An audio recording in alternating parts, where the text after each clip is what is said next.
Bonjour.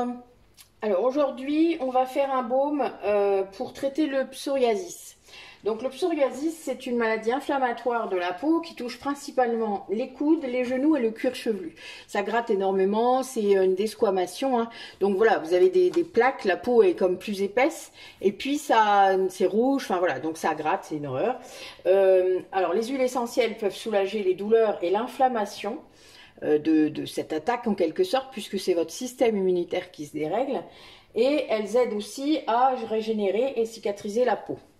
Donc là, le baume qu'on va faire n'est pas, enfin, vous pouvez pas le donner aux enfants de moins de 6 ans, aux femmes allaitantes et enceintes, et on va éviter pour les personnes asthmatiques et épileptiques. Si certains parmi vous ont ces symptômes, enfin, sont asthmatiques, etc., et voudraient en avoir, vous me revenez vers moi et je vous donnerai de nouvelles concentrations. Parce que voilà, il faut s'adapter. Là, je fais des choses générales, je vous l'ai déjà dit. Si vous vous êtes dans la mauvaise case en quelque sorte, puisque c'est vraiment ça, vous revenez vers moi et je vous dirai. D'accord? Donc, pour ce baume, on va utiliser plusieurs choses. Plusieurs huiles, Plusieurs huiles végétales, pardon.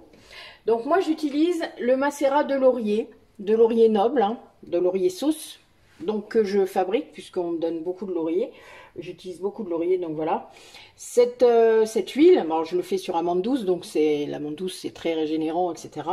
Et le macérat de laurier, ça aide dans les douleurs inflammatoires, donc tout à fait adapté.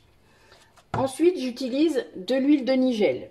L'huile de nigel, ça a une action sur les douleurs articulaires, musculaires, et sur les inflammations de la peau, donc c'est un cicatrisant très intéressant. On l'utilise aussi pour les problèmes de peau, de boutons, etc. Hein, moi j'en mets dans le gel SOS boutons parfois. Ensuite, on va utiliser de l'huile d'olive. Bon là j'ai un gros pot, j'avais trouvé ça comme contenant, je trouvais ça intéressant. L'huile d'olive, elle est régénérante, adoucissante et cicatrisante, donc évidemment elle est tout à fait adaptée. Ensuite, je vais utiliser du beurre de karité qui est, vous le savez, régénérant et nourrissant, apaisant, cicatrisant. Enfin voilà, il y a plein, enfin tout combiné, vous vous doutez que c'est super.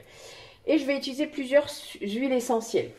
Donc 15 gouttes en fait, puisque je vais aussi faire 5 ml, donc ce qui fait 15%, mais réparti sur les 4 huiles essentielles dont je vais vous parler. Donc on va utiliser le géranium rosa. Le géranium rosa, c'est une huile essentielle qui est un régénérant cutané, qui est bon aussi, qui est très inflammatoire. Donc c'est très bon pour le psoriasis. La lavande vraie, voilà. Vous pourriez aussi utiliser de la lavande aspic, mais là je préfère de la lavande vraie. Elle est spécifique pour les problèmes de peau et c'est un régénérant cutané, un antalgique également. Donc c'est bien, c'est un antidouleur. Le titri, vous connaissez maintenant, c'est un antiviral, un antibactérien. Ça stimule l'action du système immunitaire, ce qui est très bien puisque le psoriasis, c'est pas cool par rapport à ça puisque c'est une attaque, c'est votre système immunitaire qui part un peu en vrille. On utilise aussi, alors ça c'est une huile essentielle qui est très rare, moi je l'utilise beaucoup parce que j'ai différentes synergies où je le mets dedans puisque j'ai des synergies spirituelles on va dire. C'est le nard de l'Himalaya. Bon, n'allez pas l'acheter exprès. Si vous mettez que... Vous pouvez mettre aussi de la camomille matricaire, pas de la camomille romaine, mais on peut aussi. La camomille matricaire est une anti-inflammatoire, donc c'est très bon. Et une cicatrisante puissante d'ailleurs. Mais le nard, bon là je vais en mettre puisque j'en ai, c'est un régénérant cutané. Il tonifie les parois veineuses et un anti-inflammatoire et antibactérien. Donc évidemment, là j'en ai, je vais l'utiliser. Si vous n'en avez pas, n'en achetez pas exprès. Si vous avez de la camomille romaine, ça peut être aussi, vu que c'est un très grand régulateur du système nerveux et que le psoriasis est parfois déclenché par ça, évidemment, ça peut aider justement, ça a une action aussi inflammatoire, donc anti-inflammatoire. Donc voilà, mais c'est vrai que pour ce baume, il vaut mieux de la camomille matricaire si vous en avez. Moi, j'en avais pas, c'est pour ça aussi que j'ai mis le nard. Donc vous voyez, je m'adapte aussi par rapport aux recettes que j'ai. Est-ce que j'ai la bonne huile essentielle? Si je l'ai pas, par quoi je peux la remplacer? Voilà, c'est comme ça que je fonctionne. Et je fais ça aussi par rapport justement aux restrictions, hein, les contre-indications pour les personnes. Alors, on va attaquer. On va éloigner un petit peu les baumes que je viens de faire, hein, parce qu'il y en a plusieurs. Alors, mon eau est bonne. Donc, on va commencer par le solide. Donc, la cire en premier. On va mettre 15 millilitres, 15 grammes de cire d'abeille. Vous pouvez mettre de la soja. Hein.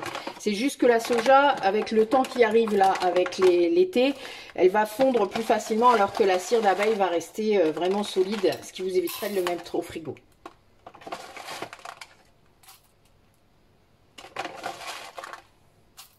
Mais pour les véganes, il n'y a aucun souci.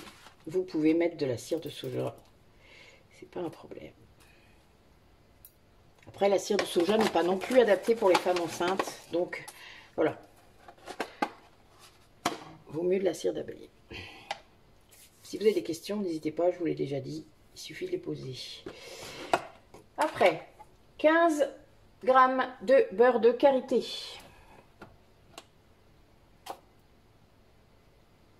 Voilà. Tac. Comme vous le savez, mes mains sont toujours désinfectées, ce qui fait que je peux me permettre de faire ce que je viens de faire. Sinon, on ne fait pas. Ensuite, notre phase liquide. Alors, nous avons du macérat huileux de laurier. De laurier sauce. Donc, on va en mettre 20 millilitres.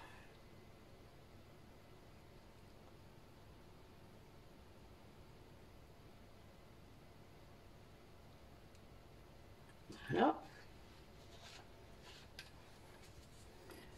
Le nigel, on va voir combien il m'en reste, mais normalement ça devrait aller. On va en mettre 20 aussi.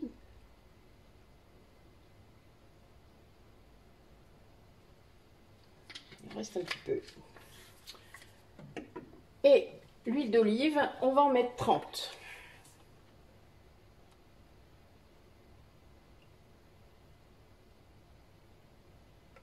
Voilà. Donc là, on va faire fondre et puis on se retrouve après. Voilà, c'est fondu. Donc, on va mettre quelques gouttes de vitamine C. Donc, de vitamine C. Oh, décidément, aujourd'hui, je suis fatiguée. De vitamine E, pardon, pour éviter le rancissement de l'huile. Hein. Donc, on va en mettre 5. 1, 2, 3, 4, 5. Merde, la pipette est tombée dedans. Oups. C'est pas grave. Ce sera la surprise quand il sera vide.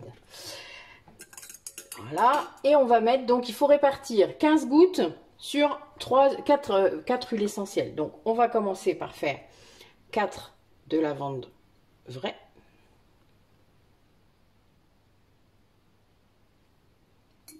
Voilà.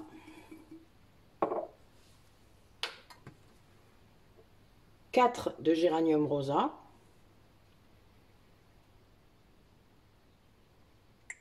Voilà.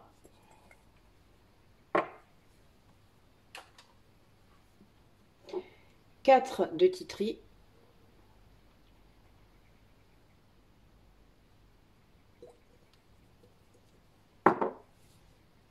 Et du coup, 3 de nard. Et nous, on sera bien à 15.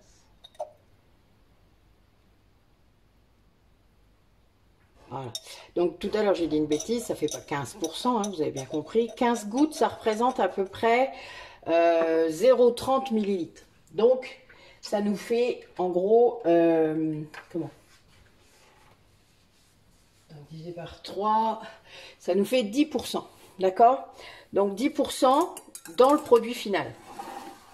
Donc c'est déjà pas mal, c'est bien. Après c'est un traitant, donc c'est normal qu'il soit un peu plus élevé que ce qu'on dit d'habitude, c'est-à-dire sur 3% pour le corps et 1% pour le visage. Après si c'est le cuir chevelu, c'est pas tout à fait pareil que le visage. Donc voilà, mais il est vrai qu'il faut y aller tranquillement avec le pourcentage. 10% c'est bien assez, n'en mettez pas plus. Alors, donc 50...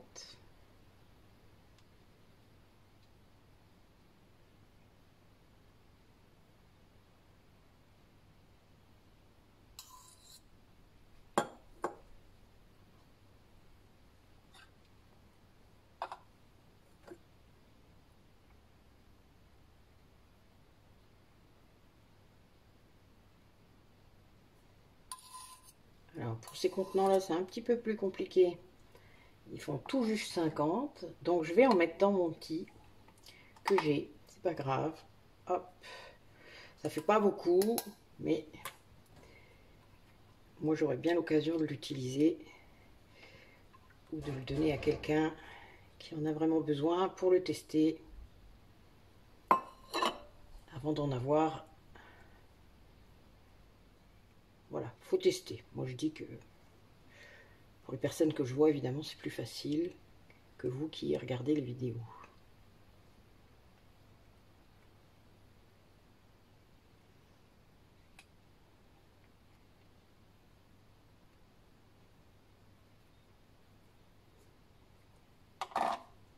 Ouais, ça fait un peu plus de 5 grammes. Bon, vous voyez, il y avait un petit peu d'excédent, mais c'est pas un souci.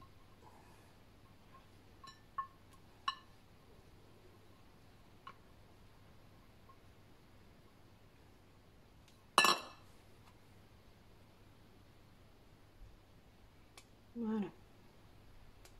Alors s'il y a quelqu'un qui habite pas loin et qui veut le tester, il n'y a pas de souci, il est à votre disposition.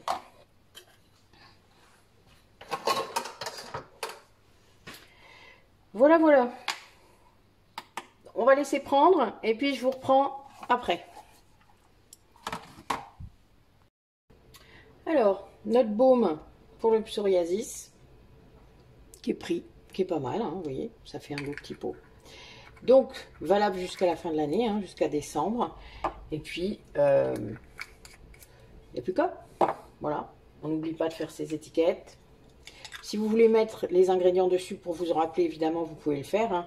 Moi, je ne le fais pas parce que je les connais, mais quand je le vends à quelqu'un, par exemple, je le fais. Hein, je rajoute une étiquette là. Et puis, je mets toujours une petite recommandation avec comment on l'utilise, etc. D'accord? Voilà. Merci d'avoir regardé la vidéo. Et puis, à bientôt.